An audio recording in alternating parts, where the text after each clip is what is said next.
my podcast, Ethical Hacking is in Wholesomeness, and I wanted to start with a disclaimer.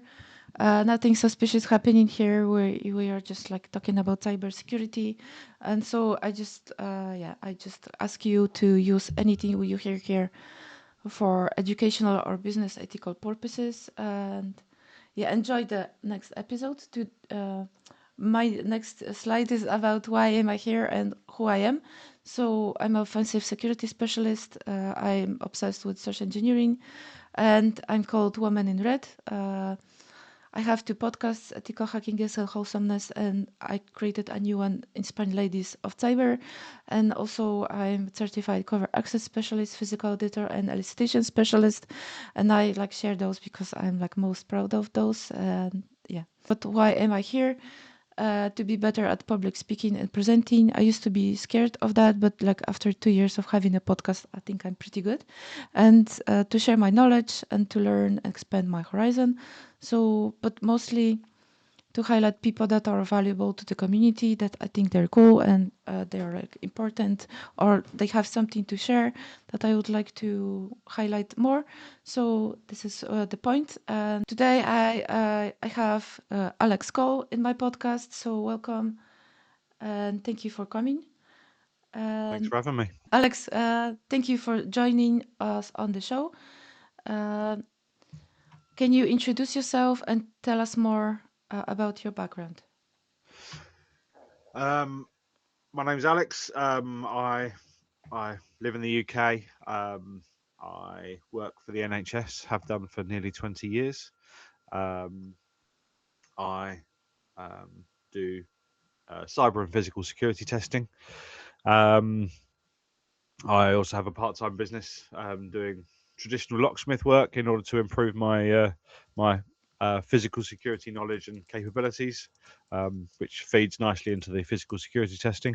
Um, I make a little tool called Fitted and Lifted, for secure door bypass. Um, I'm a dad of four, and generally try and keep myself as busy as possible. You like staying busy because it makes you happy? Makes me happy and keeps me out of mischief, I think. Oh, Um, yeah, that's yeah, that's um, that's a good answer, I yeah. think. Thank you for answering and for introducing yourself. And the next question is a bit more on the private side, but I always am like curious, what makes Alex smile and what brings you joy? um, I think mainly family, to be honest. I mean, I've got a big family at home. Um, I get a joy out of um, doing things with the family. I also get a joy out of just tinkering with things. I'm often just sat in my office, just tinkering with them. My wife will say to me, "Oh, what have you been doing today?" I'll say, "Oh, just tinkering," and I've just been been playing with a new idea or making something or fixing something or changing something on my computer or just tinkering with things. So I think the things that give me joy are just tinkering with stuff, just seeing how stuff works, taking stuff apart, putting stuff back together, and yeah, just playing around with things and yeah, tinkering.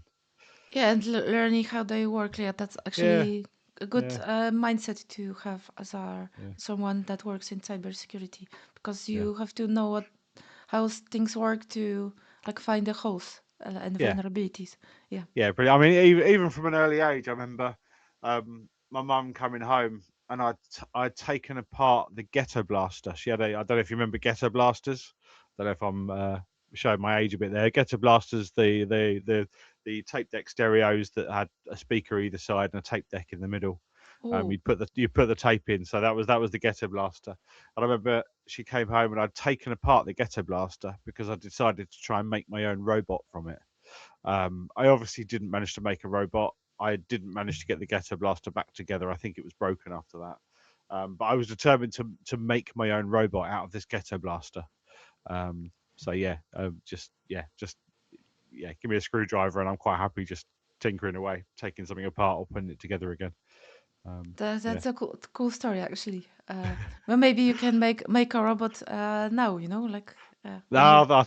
I think Elon Musk has probably beaten me to that one. Maybe yours would be like a kind one, like a kind robot. Okay, so you said that you do cyber and physical testing. Can you tell us Yep. more about that? Like what kind of cyber testing you do and yeah. I mean, I do infrastructure testing, Wi-Fi, web apps, all the usual um, testing types. To be honest, um, I've done that for 10 years or so. Um, yeah, and about three years ago, I decided to get into physical testing because I felt that it was right at the start of things like ChatGPT and things coming out, and I could see that cyber testing was potentially going to be more automated and more uh, um, out of people's hands and more into an automated tool. And companies will obviously go for automated tick box exercises, which is not the right direction, but they will because of saving money. Um, so I wanted to future proof myself and future proof the service I worked for. The part of the NHS that I work for, we're an income generating function. So my role is funded completely by the income that we generate, not funded centrally. Um, so I think we were looking at how we could diversify that service. So we basically give assurance to organisations outside of our NHS trust. So whether it's other NHS trusts or private companies, so we generate the income by the testing we do for other people.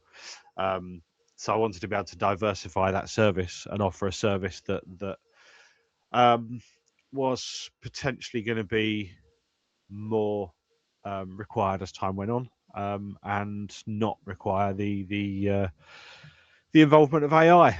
Um, so yeah, I spoke to my boss and said, look, how about we get into physical testing? And yeah, that was how I got into the physical side of security testing. And actually, I think I get more of a buzz from the physical testing now than I did from the cyber. I love the cyber testing. Don't get me wrong, but the physical testing, I think, because certainly in the UK, it's very much still in its infancy. There's so many interesting surprises out there that in terms of poor configuration of hardware, um, um, human awareness of social engineering, um, and yeah, it's a lot more diverse than I ever initially thought that it was going to be. So yeah, I do get a massive kick out of the physical testing, and yeah, I get an adrenaline rush when I'm testing, and yeah, it's good fun. Yeah, actually, I had like I do agree with you because I had like one engagement with where I entered the server room and like I bugged it. So that was like I felt like this is like one of the best days of my life, kind of, because it Yeah, was my first time. So I do understand that, and I still like miss the rush, kind of. I want to yeah, do another. I do like the rush of like getting like a reverse shell or like things like that, but yeah, like physical is like more intense because it's like I mean, it's like not your, it's not you're not hidden in your room like yeah, behind a screen, but it's like yeah, this is like life. This is really happening. So yeah. Yeah, I think when you're in a position where you realise you're walking feet from other staff sitting at their desks, and you've just come through a door that you shouldn't have been able to get through, and you're just walking alongside the people, and they're not even batting an eyelid. Just the adrenaline gets going, and yeah, I think it takes a while before you get beyond that feeling of like you're feeling like you're doing something wrong, and yeah, and actually getting the level of confidence needed to really uh, be a part of the environment that you're testing.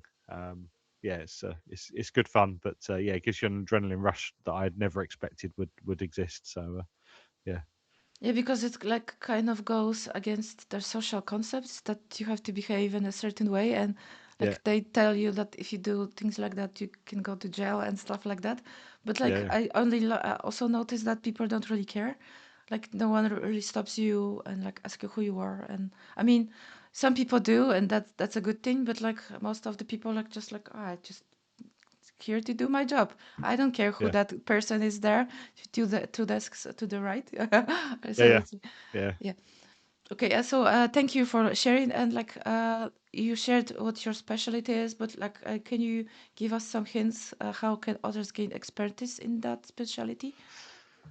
I think um, look for the gaps, look for the bits that you're missing, and if you've got a genuine personal interest in the subject, you'll spend your free time filling those gaps. Um, so yeah, I think yeah, filling the gaps and thinking right, I want to understand this concept better, and just do it. Don't be lazy. Just yeah, figure out where the gaps are in your knowledge and your capabilities, and fill them. Um, and yeah, Yeah, I agree. And so my next question is, I would have to read a lot of text, so bear with me. yeah. On your LinkedIn profile, I saw this position, owner operator at RedSec Secured Assured.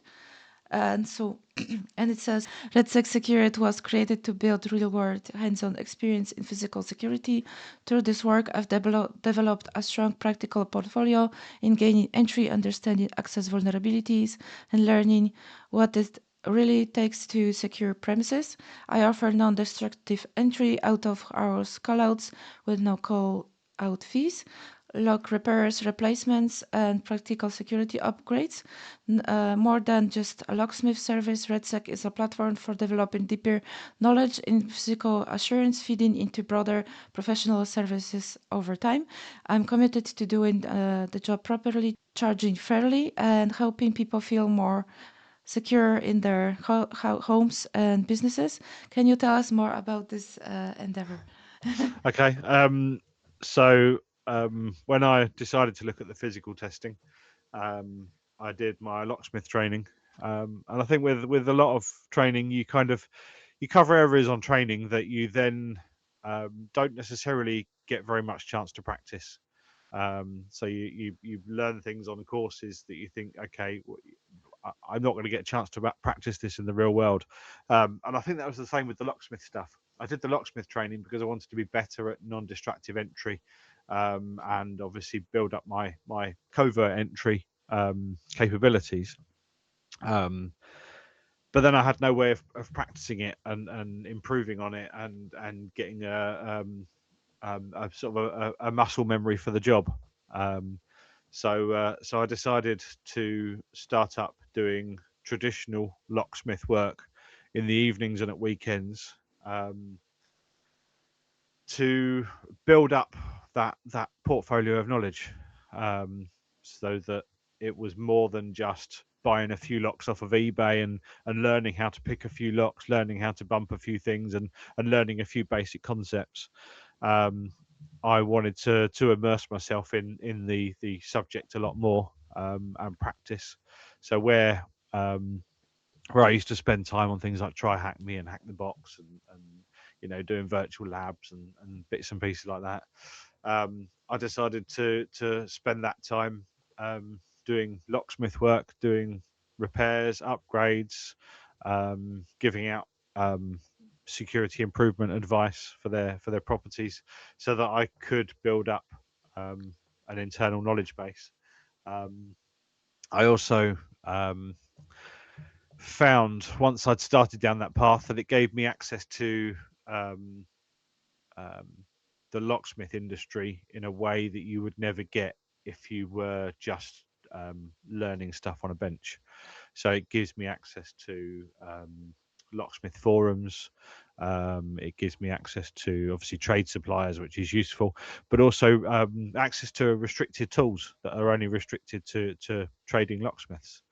So I found additional advantages to doing the locksmith business and creating a locksmith business, and then it gave me access to knowledge and tools that I otherwise wouldn't have had access to. So yeah, it was just a way of me immersing myself in physical security and getting better at gaining entry to places, and getting a better hands-on understanding of how physical security works.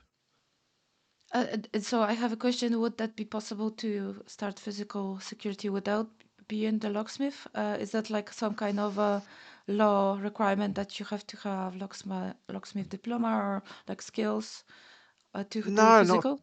not at all. No, I landed on doing locksmith work because there was an article I read. I can't remember where the article was now, but there was an article I read where it said that there are a number of ways into physical pen testing roles. One of which is through the military. One is through the police, and another one is to go via the locksmith avenue. And I thought I'm probably too old for the army. I'm not. I've got no interest in joining the police at this stage in life.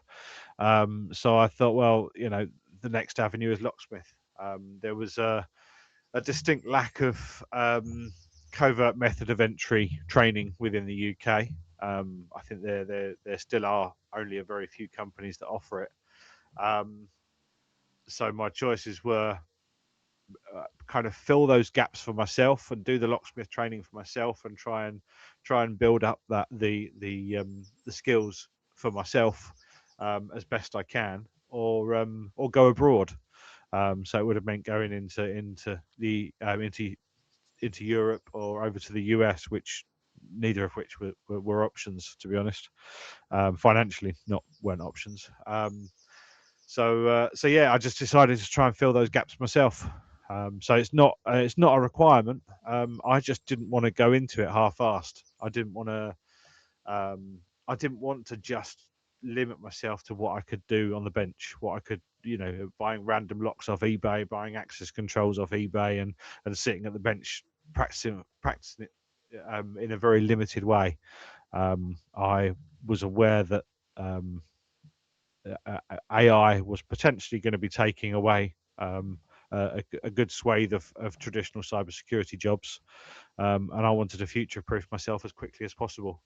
So there was a few things that I did alongside the locksmith stuff, but the locksmith training was certainly one of the main ones, and kind of was my starting point. It was yeah, I didn't know really where it was going to take me, but yeah, the locksmith was a starting point. Y- Yeah, that makes sense. And my next question is kind of connected. So, where the beginnings? I mean, I had a question what sparked the idea, but you already answered.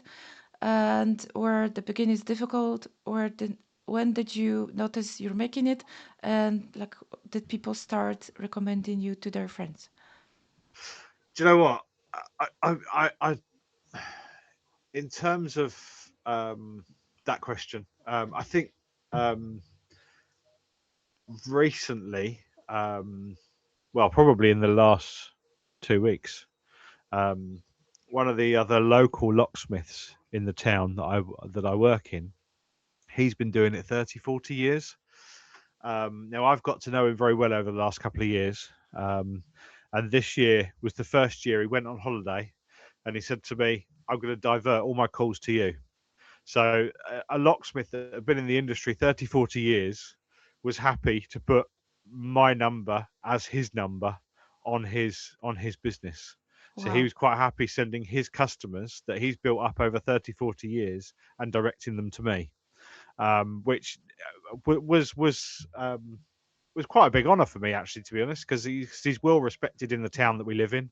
As I say, he's been in this game 30, 40 years, doing traditional locksmith work.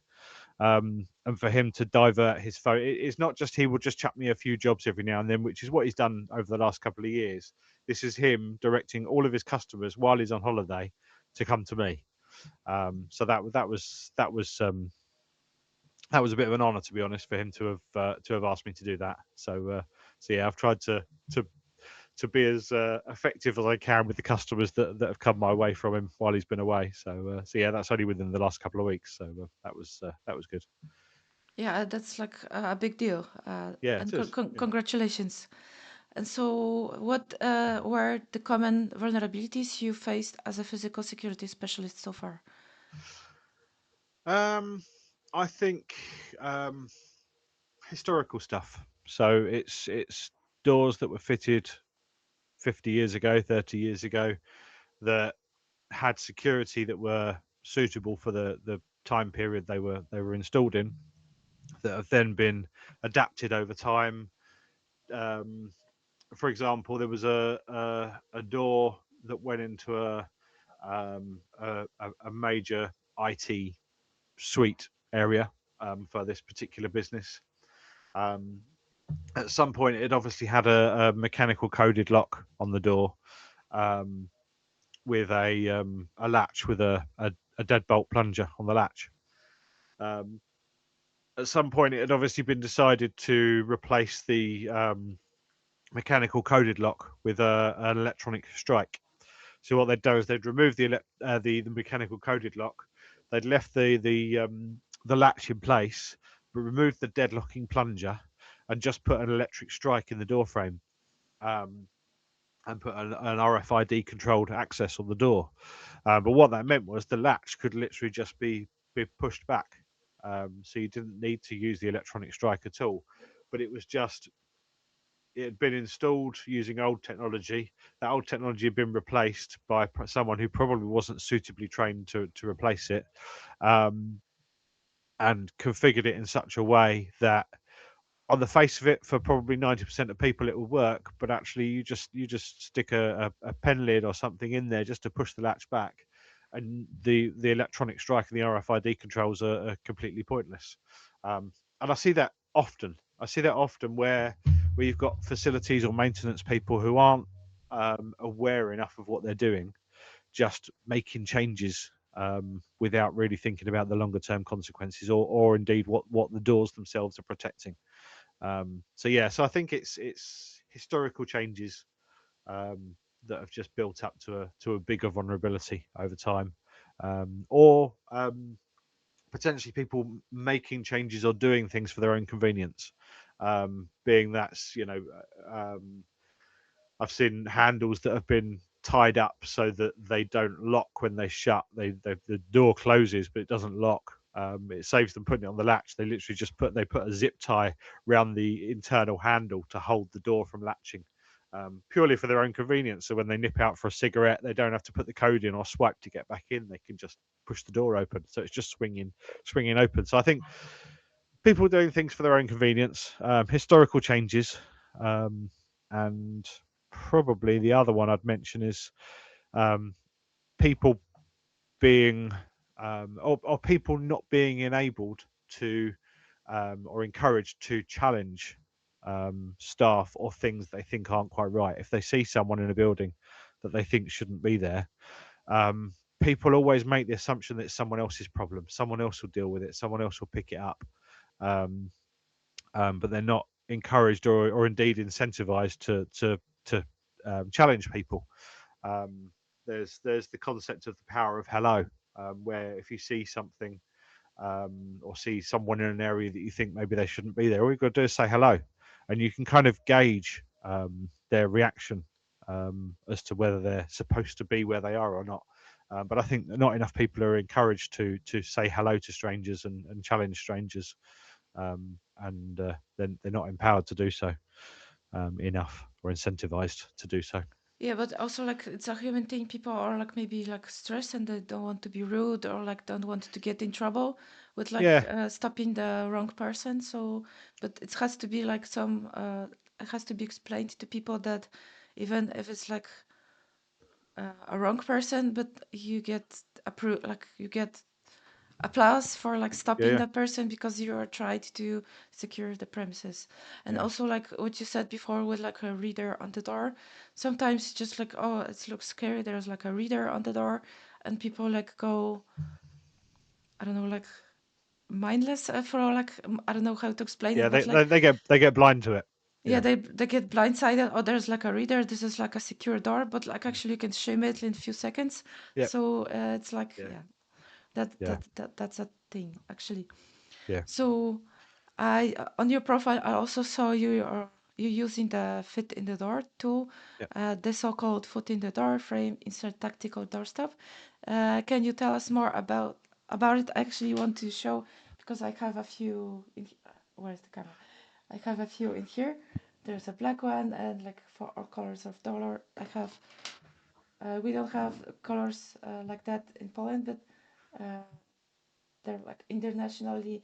I saw a lot of colors, and I have like a card with explanation how to use it. And so I wanted to show your page, and can you tell us more about that too?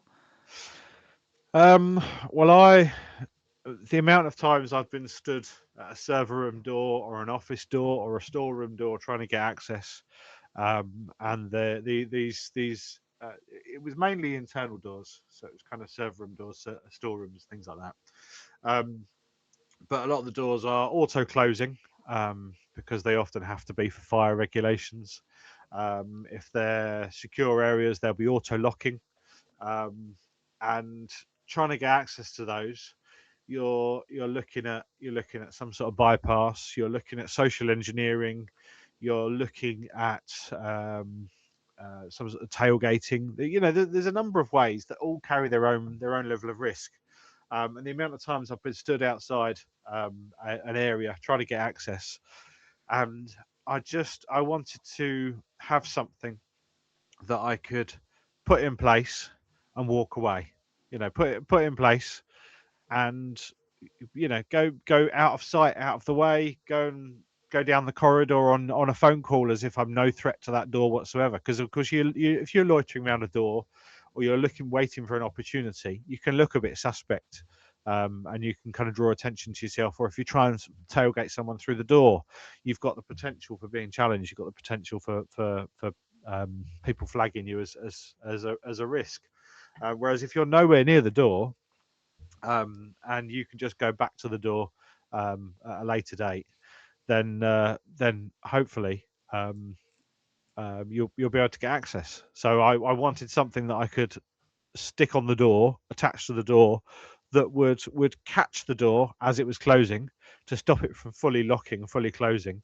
That would give the legitimate, authorized personnel the feeling that the door had locked and closed behind them, but would allow me to approach the door after they've walked away, after they're out of sight, to be able to just go into the room.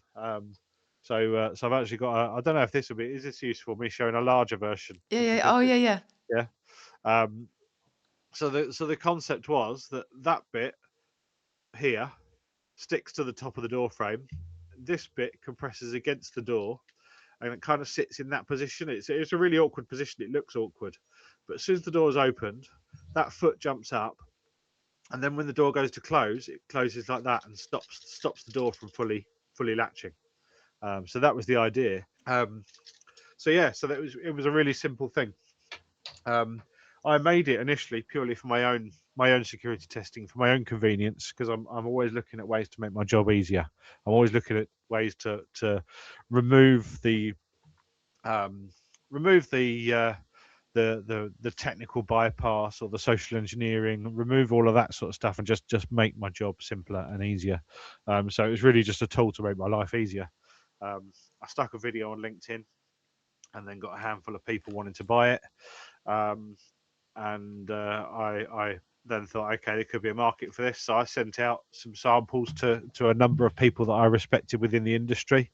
So I sent out a few samples all over the place, um, and just said to people, what do you think of this? Give it a look, give it a test. And yeah, then I started getting more and more orders for it. I think I um, didn't realize how popular it was going to be. Um, and then yeah, I've recently started selling through Lab 401, um, because I was finding that certainly sending to the EU was particularly problematic. There was all sorts of delays, and yeah, it was a nightmare trying to get stuff into the EU. US wasn't so much of a problem, um, but yeah, Lab 401 um, said that they'd happily partner up, and sort out the sales within the EU for me. So yeah, so that's what I did. So I'm not sending to the EU anymore generally myself, unless someone specifically says I want you to send it, not from Lab 401. Um, but yeah, so yeah, it's been a tool that I made for me for making my job easier that just seems to have been popular with other people. So it wasn't. I didn't intend to sit down and think, right, I'm going to come up with an invention. It was just something that I made for me. I didn't even know if a product already existed that did the same thing. I had a look around, couldn't find anything. So yeah, just sat down and made it. There was a buddy of mine who was into 3D printing at the time, and he said, we can make this. So came up with quite a few prototypes, different versions, different materials, different thicknesses, different infills, dimensions, sticky pads, all sorts, till we came up with a final working product. So yeah, so it was just to make life easier. Um, and then once I'd sent out quite a few units, I got feedback from a few people who said they've come across a number of premises where the door frames are particularly narrow or they're slanted, so they can't attach the fitted to it. And is there an alternate option I can come up with? So I came up with another option, another version, and this is the lifted. Slightly less discreet than the fitted. So you've got some versions of it there. Slightly less. Obviously, it's not this size. This size would be very non-discreet. But it basically attaches to the door. So where the lifted fitted to the frame, this one fits to the door. So if the frame can't accommodate the more discreet option with the fitted, this will fit to the door, and when the door is opened, the spring will jump up and maintain that same level of distance that the fitted did. I've done both the fitted and the lifted in various colours to match different door frame colours, door colours, to make them more discreet. So if you've got a black frame, you'd attach a black fitted. Now during my testing, I attached color coded fitteds to the doors that I was testing and got people to come and have a look to see if they could work out what I'd done. And they couldn't, for the life of them, they could not spot the fitted on the door frame. Even though I was saying to them, I've done something to the door or frame to keep this access persistent, they could not spot what I'd done.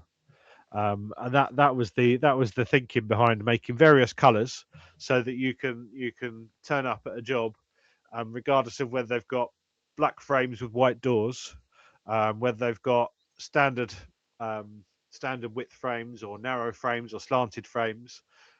There was a colour or an option that would enable you to get through that door. So yeah, so the packs come in a variety of colours. You've got packs of lifted, packs of fitted. Both essentially achieve the same goal, but they work for different door types.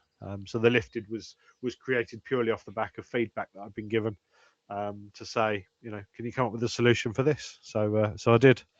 I've now got a few more things in mind. I'm working on a few other variations, so I can potentially do a mixed pack of different types and different colours, so that you can kind of go well armed for getting through doors. But it works regardless of whether you've got RFID controlled doors, whether you've got coded doors, whether you've got the mechanical coded doors, whether you've got like a regardless, it'll work. If it's auto closing and auto locking, it will keep the door open. If you find that I mean, ideally the fitted will fit and the lifted will fit as close to the latch end as possible, and that reduces the gap to the minimum depth, which is about 5 mil, so that the door really does look like it's closed behind you.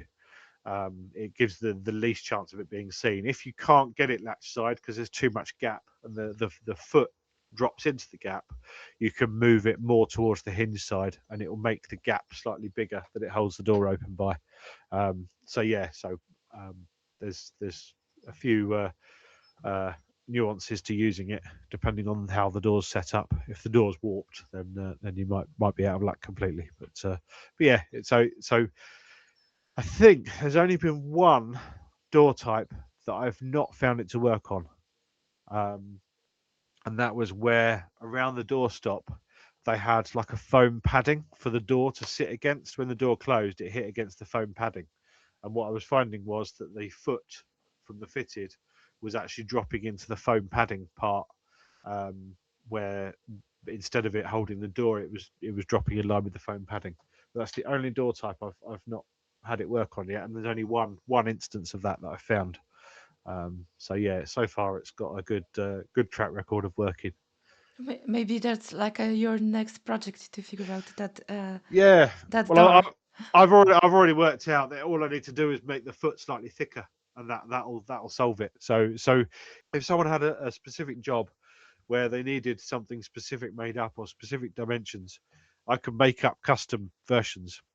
I've done custom colors for people where people have said, I need so and so a color for this door here, and they've sent me a photo of the door, and I've done them a custom color. Um, I had a company wanted custom colors to suit their company branding, so I did them a little batch of custom colors for their branding. Yeah, depending on the requirement. So if someone needed a fitted with a slightly thicker foot, I can do that.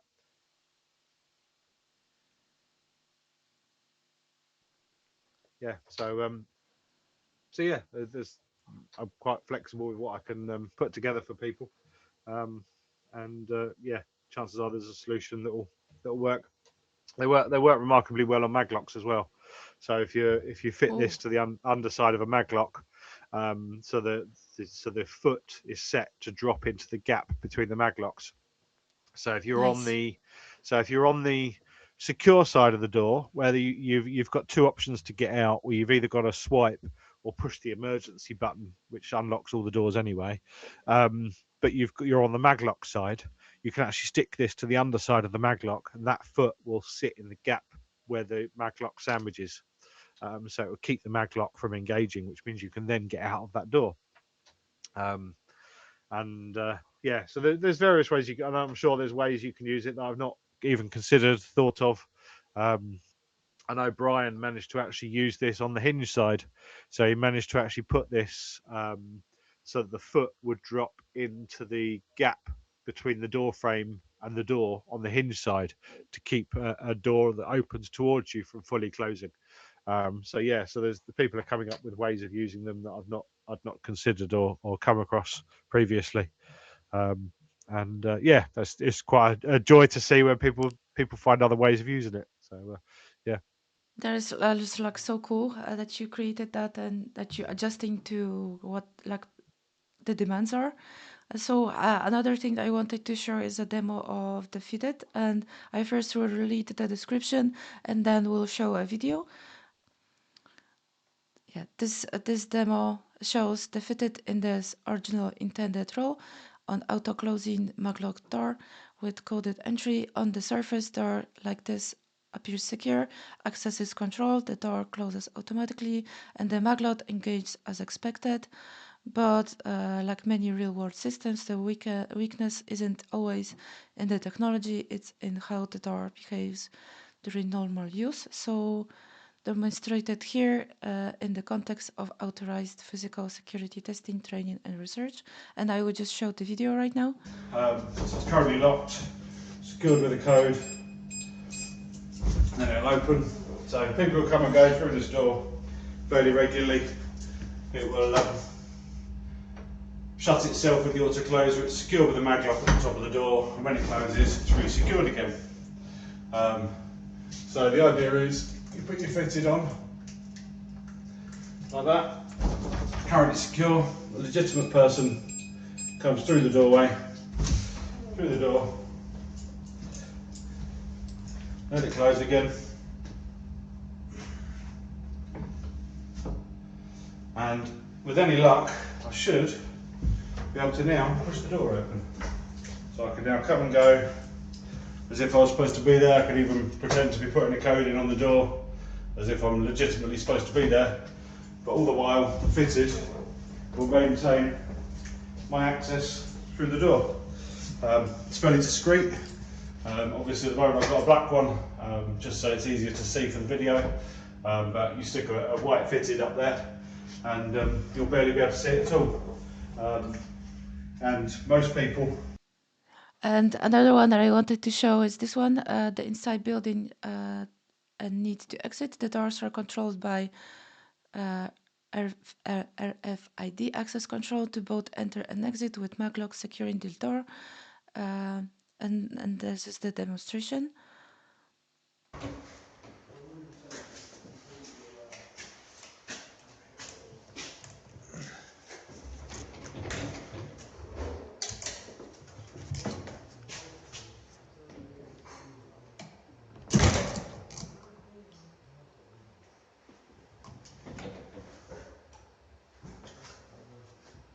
So as you can see, the door is not locked now. So yeah, uh, I'm getting back to you. And go full screen again. So yeah, can you comment, like tell us more? I mean, you already explained everything. We saw how it works, but Yeah, it's yeah. like a very cool. Any other comments at the end? No, not really. It's just a very simple device that just works.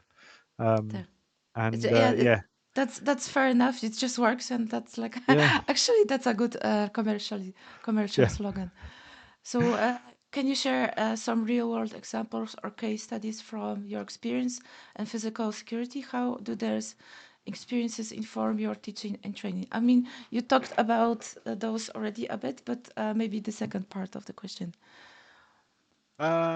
So second part of the question. So How, how would these experiences inform your teaching and training? yeah, Well, to be honest, up until the other week, I hadn't really done any training. Um, yeah, I've had the odd work experience student or university student come and sit with me for either a few days, a few weeks, or a few months at different times. Um, I I I don't really and haven't really done training up until now. Um, there was a company that approached me to ask me if I'd assist with their training, which was actually an amazing thing to do. It was really enjoyable, um, and yeah, I'd welcome the opportunity to do it again. I think just having the time to just talk to people who were interested in the subject was a lot more enjoyable than I ever expected it to be. So yeah, it was good. So yeah, so in terms of um, how my experience informs my teaching and training, I guess it just hopefully having a passion in a subject enables me to hopefully present it in a way that's of interest to other people. Um, I don't know whether the candidates enjoyed the week they spent um, where I was involved with the training or not, but hopefully they did, and I enjoyed delivering it. So yeah, it was good. It was interesting experience. Um, yeah. thank you, and I'm like so proud of you and congratulations for like this is a big deal. I think, and hopefully they will, yeah, get you on board more often. And I actually am taking mental notes that you can assist during a training like that. So it's good to know. And so another question I wanted to ask you. As a researcher, you're likely involved in sharing knowledge and best practicing within an InfoSec community. Can you share any exciting projects or initiatives that you're currently working on? I mean, you just shared the training, but maybe there's like other ones. Um, I don't think there's anything else specific other than my own projects I'm working on. Always, as I say, as I tinkering with different ideas and things. Um, yeah, there's a couple of companies that have asked me to potentially go and talk at events, which may or may not come to anything. Um, but yeah, so I'm still discussing with them at the moment as to what they want from me. But again, I've never been asked to go and talk at an event, so that's a new one for me as well. So yeah, so see how that pans out. Yeah, but that's a big deal too. Maybe you'll go to DEF CON one day and like show all your physical skills. That's a cool Maybe. thing. I think the US has got it very well covered with guys to go and speak at DEF CON. So yeah, as much as I'd love to go to DEF CON one day, and I really genuinely would love to go to DEF CON. I think the UK needs um, some work in terms of um, physical security testing within the UK is still too much in its infancy. Yeah, Yeah, the US is very well covered, but UK not so much. but maybe that's your job, like kind of like a job, like your duty to like raise Yeah, awareness. Yeah, maybe. Yeah. Yeah. I think. Yeah, I'm hopefully at the start of a physical security wave in the UK, um, um, and getting in at a good time. So yeah, there's a number of great companies doing some really interesting stuff within the UK, but I think in terms of physical testing, it's still very much in its infancy in the UK. Um, yeah. yeah, there aren't enough people testing. It's like a perfect example. Last night, I had a friend of mine come round. We haven't caught up for a while, but he came round. He works for a bus company, and we were chatting about the security because he's always a bit fascinated with the stuff I'm tinkering with, and he started talking about the security at the bus company that he works at, and he said, "Oh, you should see it down at work. They do this, they do that, and they've got this and they've got that." And he said, at night they've got a night watchman. And I said, "Oh, okay. How does that work?" He said, "Oh, he's just a guy who stays on site all night." I said, "Have you ever tested how effective he is?" And he was like, "Well, we've never actually tested how effective he is." He said, "But if it gives you an idea, I managed to go down to the bus depot, unlock the gates, take a bus out, lock the gates up behind me, and the guy was still asleep." Um, Okay. and it was just so he's been able to go down to the bus depot in the middle of the night because he was asked to maneuver something around or take something. I can't remember exactly what he said, but he was able to go down to the bus depot, unlock the gates, take the bus, so start the bus, take the bus out, lock the gates back up again, and drive off with a bus. And the guy didn't even notice. And it was just, it makes me wonder how many companies around the UK have security in place that gives them the theatre of security, the illusion of security. They've got a night watchman. The night watchman who sleeps isn't a night watchman. That's a Yeah, night. it's a sleep That, watchman. that's someone coming to your work for a sleepover. Yeah, Um, but like you know. actually, I don't think it's only like UK. It's the whole world that we have Yeah, like it probably is. Yeah, this facade, or like we are so secure, but like yeah, inside, if you look like with like a magnifying glass, you can see yeah, that everything is like holding on duct tape, and so yeah, it just everyone is trying their best to look secure, but yeah. how the So reality is really.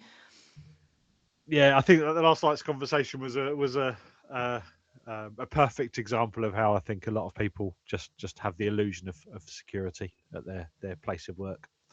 Exactly. Yeah, So, yeah. what would you say separates a good offensive cybersecurity engineer or physical security specialist from a great one? Like, what character traits do you think like those people would have?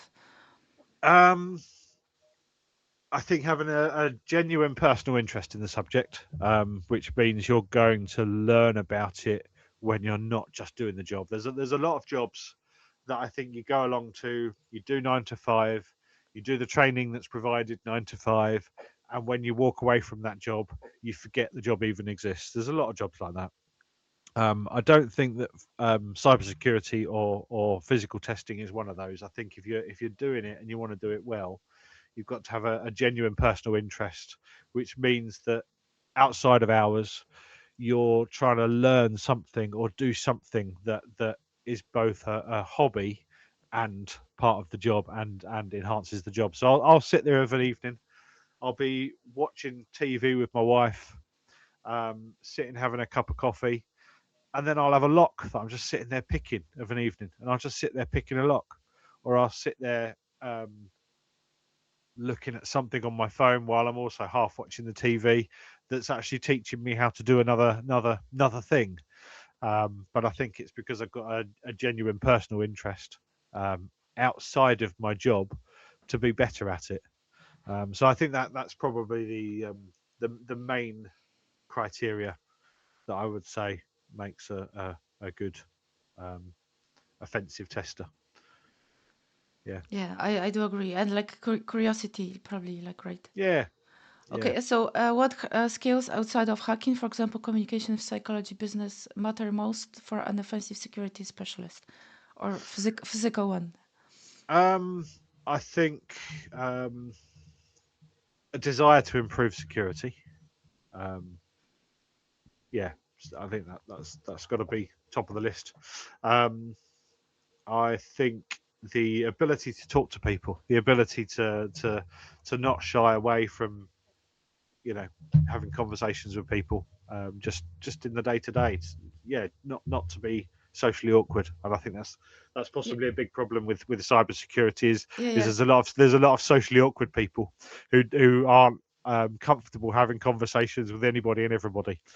Um, But also, now like, I this is a fair point because you have to do like the scoping calls with the client, so you have to have like, yeah, yeah be able to yeah converse with the person in like a business environment, and yeah also to explain very complex technical things into business friendly language as well.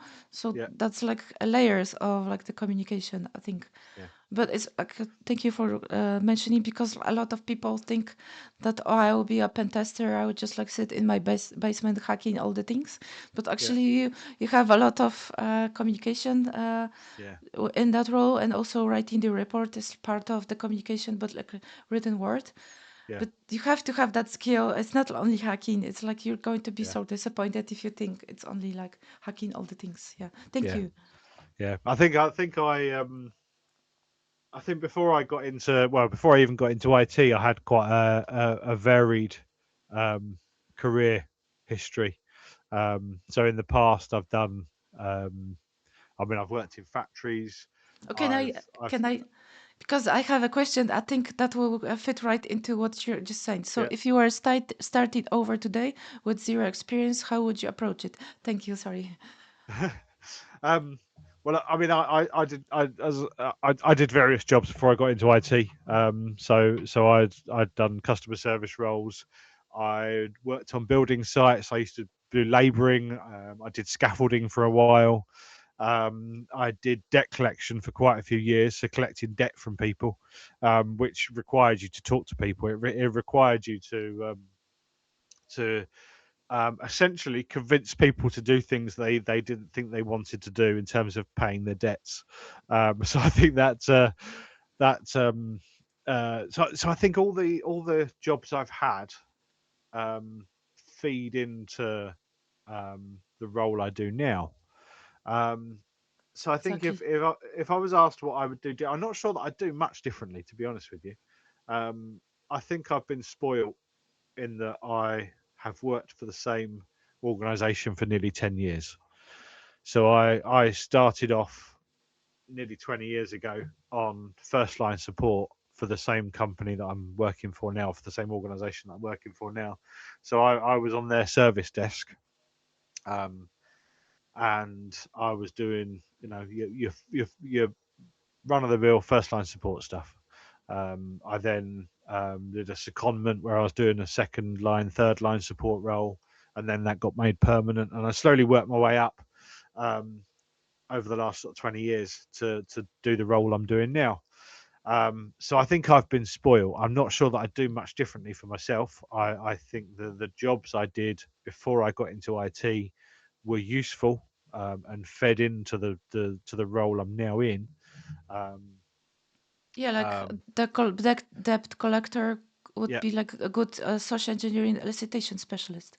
yeah. I mean, absolutely. I mean, even back then, the training they would give you as part of the debt collection was things like when to use open and close questions depending on the result you wanted. So if you wanted a yes or no answer from somebody, you ask them a closed question where the only answer they can give you is yes or no. But actually, if you're looking for more information from them, you don't ask can you pay your debt. you ask when they can pay their debt, because then they're not going to, can you pay your debt? No. Okay, when can you pay your debt? Well, then they start going into Reasons. information about their working patterns. They go into amounts they're earning, amounts they're spending out. Um, they open up a lot more. So even back when I was doing debt collection, we used to have training in essentially controlling a conversation and directing where the conversation would go, depending on the desired outcome. So of course, when I was doing that, over 20 years ago, I didn't think for a minute I'd be using the same sort of skills that I was learning doing debt collection, in doing the physical security testing now. But it does all feed in. So I think, yeah, even if you're not getting into security testing until later on in life, all the things you've done before will all build up to and feed into to that role. So yeah. What is your favorite hacking tool? And you can mention your own if you want. Um, do you know what? Although I created the fitted, I think my favourite physical testing tool, certainly probably to go alongside this, is a mica card. So if it's a physical tool, I would say mica card, because the amount of places it works is surprising. Um, it fits inside a notepad. It doesn't get picked up by security scanners because it's just a bit of plastic. The cost of it is a few pence. You can pick up a pack of mica card for a few pounds, and that'll give you various thicknesses. Um, and yeah, again, when it works well. So I'd say alongside the fitted and the lifted, I'd say mica card. I love mica card. Um, So I love my pit. you use it to shim the door open? Yeah, yeah. You essentially push.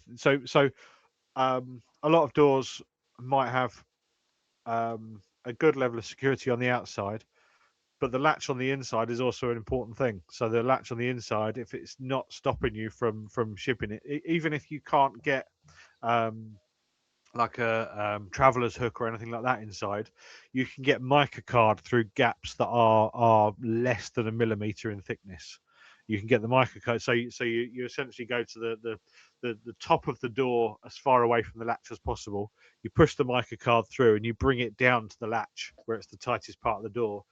Find where the latch is, pull it back slightly, push it behind the latch, and push the latch in while pulling the door towards you slightly, and the latch just pops open. Love mica card because the cost of it is minimal. It doesn't get picked up by security scanners.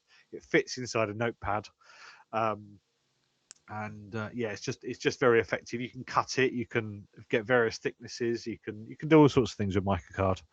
I think it's an underrated tool. Yeah, And and it works so well, and it's also fast, and also yeah, you can impress a person with with using that because it's and like few seconds. of course, if someone finds mica card, same as if someone finds a fitted, no one really knows what they are yet because they're not Yeah, really that recognizable. But if someone finds a bit of mica card, they're not going to think anything. It's just a sheet of plastic. So to most people, security guards and whoever might see it. Um, it's just a piece of plastic. Whereas a pick, everyone knows what a pick looks like. People will question that you've got an electric pick gun, or you've got a bump hammer or something like that. They'll question all these other tools. No one ever questions mica card because it's just a bit of plastic. yeah, Yeah. exactly. So I saw like on your LinkedIn recently you shared a story about how you opened a unusual door, or Yeah. it was like unusual lock, and you had a tool that looked for me a bit like an ice pick. Can you tell us more about that story, or like maybe you have other stories like that to share? Yeah. I mean that was just a locksmith job. That was just someone locked out. Um, so it's funny that there are so many similarities between how a locksmith approaches a job and how a security test approaches a job. Because when you're doing security testing, one of the first things you do is you do your open source intelligence. You look on Google Maps. You see where the doors are for the premises you're attacking. You see, you know, uh, you basically look at the physical building. And when you get a locksmith job, you do exactly the same thing. Someone gives you an address as to where they're locked out. You get on Google Maps and you look at the door. You look at the door to see what it consists of. So they rang and said, we've just been rushing out the house. and we've shut our keys on the inside of the door, and it's locked behind us. So I know that's not a conventional UPVC or composite door with a handle that you can just push down and open. Um, so I knew that with them saying they've left the keys on the inside, it meant that it was an auto locking door. Because if it wasn't auto locking, they could just open the door and get the keys. So I knew that it was auto locking.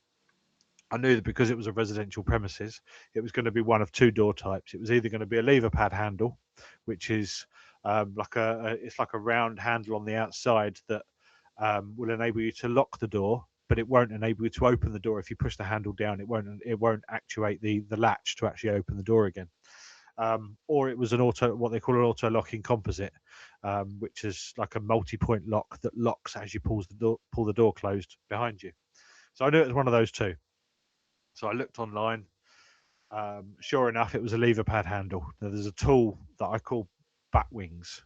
I don't know what the actual tool's called, but you can pretty much just run it down the latch side of the door, and it pushes the latch back, and you can open a lever pad handle door in seconds. So I knew that I was turning up with um, the option to use the bat wings.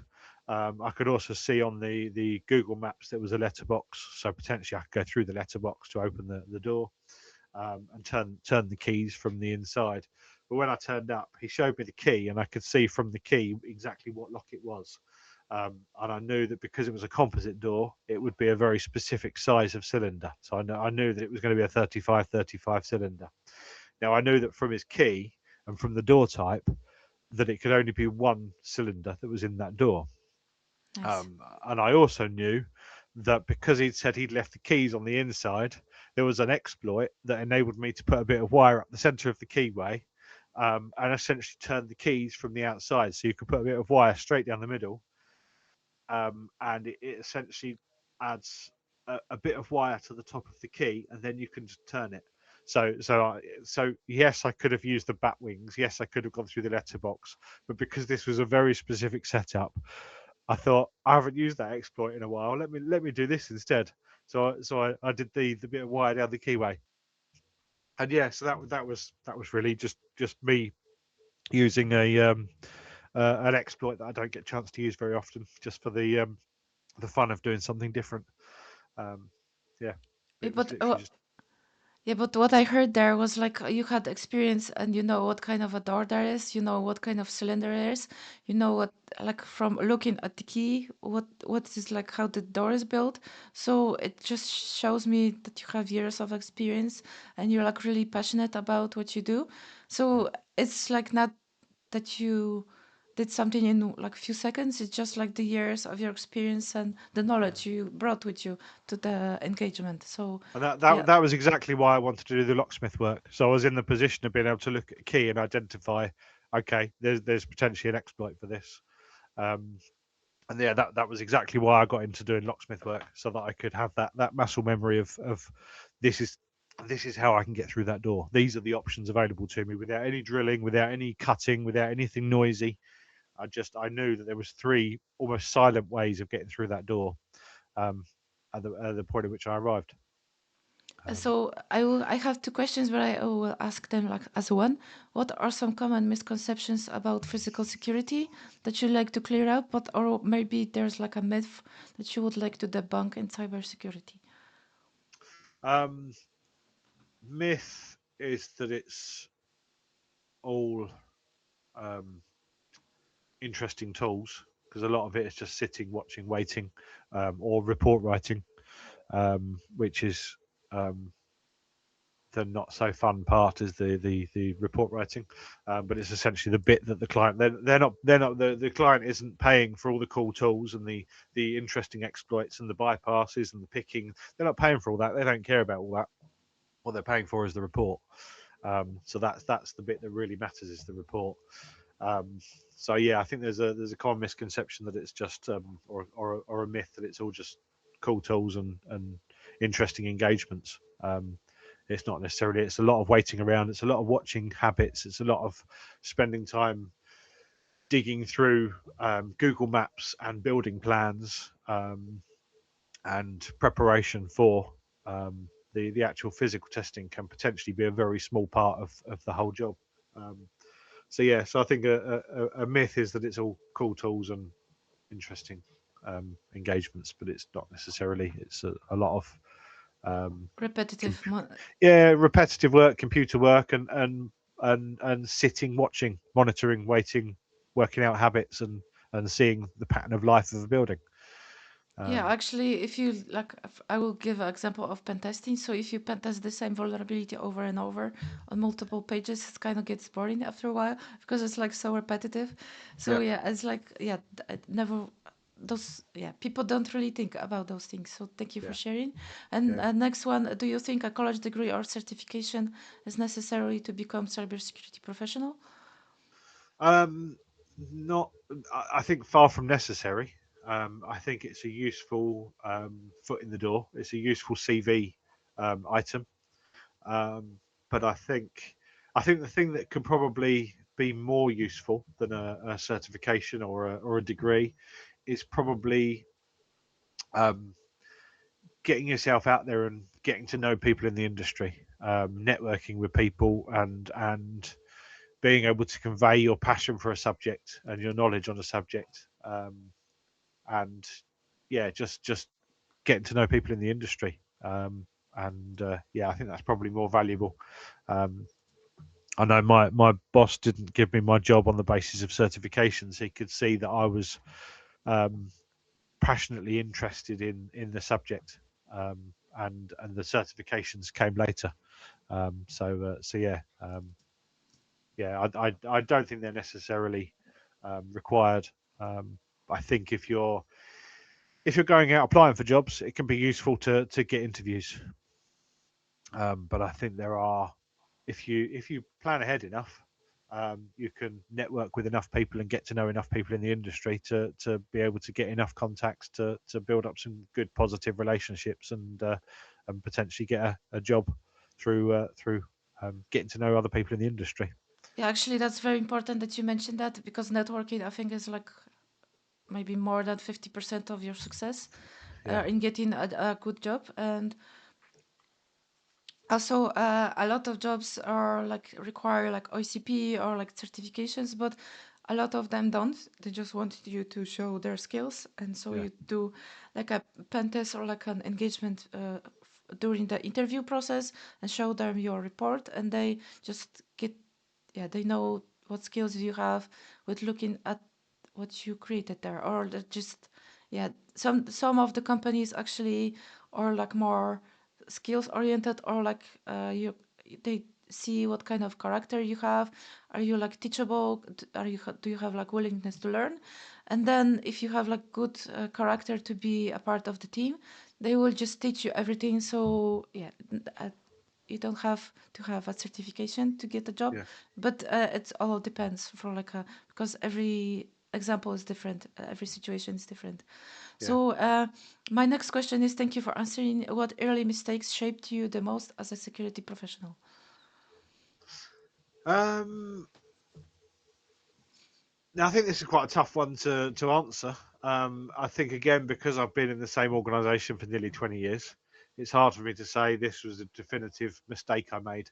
Um, um, yeah, again, I think I've been spoilt with particularly good employer, good boss who's very supportive of projects that I might want to do or get involved with, um, and directions that I think we want to go in. So it's quite hard for me to say these are the mistakes I made. Nothing comes to Taken, mind. yeah, I've taken 20 years to get to this point, and I think everything that I've done has fed into to that progress. Yeah, Um, actually, if you say like there's no mistake if you learn something from it, so yeah, that's actually a yeah, fine point that everything works and feeds into the next thing. And like I for my example, my first job was for local government. I was accounting European funds, European Union funds, and so I thought that's like I don't know, it's not going to be useful that experience to me because I wanted to go into cybersecurity, but actually now there's like some things that I learned there and that it's like useful to me. So everything makes yeah, sense yeah, after a while. So Yeah, and has a purpose. So Yeah, that's that's a it. fair point. Thank you. And so, what do you feel was your biggest win in life? Then to flip the question. Um, Biggest win um, was probably the opportunities I've been given within the NHS, and that was a big win. I think my biggest win though was probably having a supportive family. I mean, I've got a large family. I've got 4 children. I've got a wife that works particularly hard. So I think having my wife on board to support, you know, there probably aren't many wives that would put up the amount of nonsense that I've done over the years, like getting up at 1 o'clock in the morning to go and help people into their houses. Because when, believe me, when I wake up at 1 o'clock in the morning to go and help someone into their house, my wife never really fully settles again until I'm back in the house. Yeah, Um, and she runs her own business herself. So yes, I spend my time trying to upskill where I can, but I think collaterally it does impact family life. But thankfully, I've got a very supportive wife and some fantastic kids who assist um, with making it as fruitful as possible. So yeah, I think having a good employer and having a supportive family and wife, I think, are probably my biggest uh, things. I would say, yeah, that sounds like an amazing family. Yes. yeah. Next one, thank you. What advice would you give yourself if you got back in time 10 years? That's a weird one, but 10 years. Um, 10 years doesn't seem that long ago. yeah, Um, I yeah, I guess if I went back in time 10 years and I had the knowledge I have now, I'd probably just shave um, a few projects off that I've attempted over the years that have not been um, as successful. fruitful.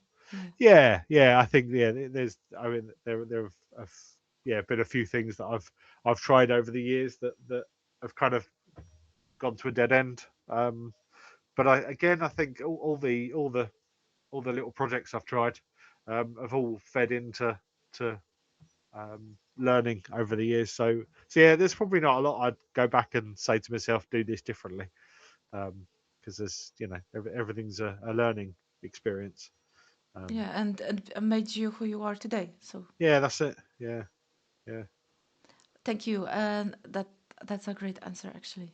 Very wise. What is another one? I just have like 3 questions, like yeah. maybe 4. So we'll wrap up soon. And so, what's your favorite hacker movie, if you have one? It'll be war games. Um, I liked. I loved watching war games when I was younger. My son is actually called Joshua after the computer in war games. Um, um, it's funny when we were choosing baby names, um, we were both my wife and I both thinking of names, and we both landed on Joshua. She landed on Joshua for different reasons to me, but it was the one name we both landed on. But my reason for it was that it was the name of the computer from War Games.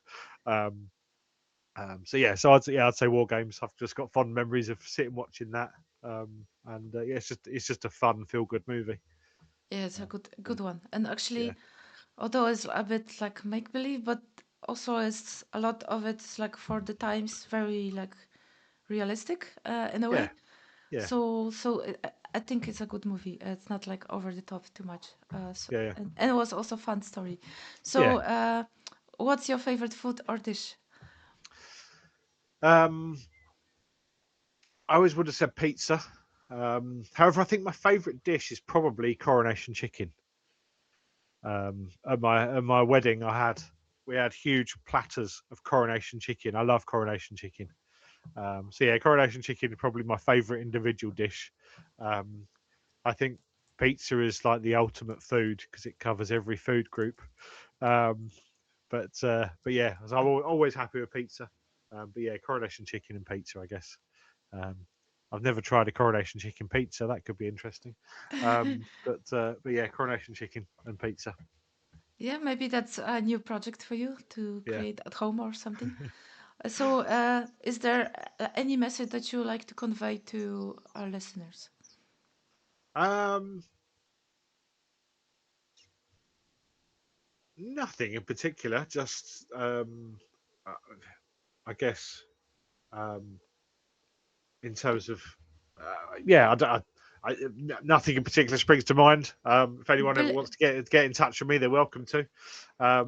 And if I can help them in any way, then I'll quite happily help. Um, yeah, I don't know if there's a particular message as such. Um, So, like for me, it's from listening to you throughout the last hour. I would say believe in yourself and believe in your like projects and approach them, and don't like uh, yeah, talk yourself out of doing something that you want to do and like feel passionate about, because then after a few years you get like very, it will like grow on you and you'll get like percentages out of it. I'm trying to say that it will be I, something. yeah, I guess go with your gut. If you Yeah, think yeah, yeah. something, yeah, I go with my gut a lot of the time. There's often people are ready to shoot down an idea, either because they think it's a silly idea, or they're jealous of the idea, or they wouldn't have the balls to do it themselves. Um, but I think just go with your gut, and if your gut says this feels right, then give it a try and learn from it. Um, yeah, Yeah, it's that's actually good. Listen to your yeah, intuition. I should yeah, do yeah, that more. yeah, yeah. So, do you have any final words at the end? Um, no, not really. No, I mean, yeah, just shared golden thoughts just a few seconds ago. So, I wanted to thank you for coming to my podcast, to agreeing, yeah, to showing all your designs and fit in the door. Like I will show them again. Maybe black and red one because woman in red, right? yeah, Uh, so then red, yeah. Okay. So those are like really cool. And thank you for coming. And I'm going to wave. And hopefully I will see you on one of the future conferences. And yeah, thank yeah. you again. And Thank you for having me. Thanks for having me on and having a chat. It's been really good to chat through a few things and have the opportunity. So see ya, yeah, thank you. Bye. see ya, bye.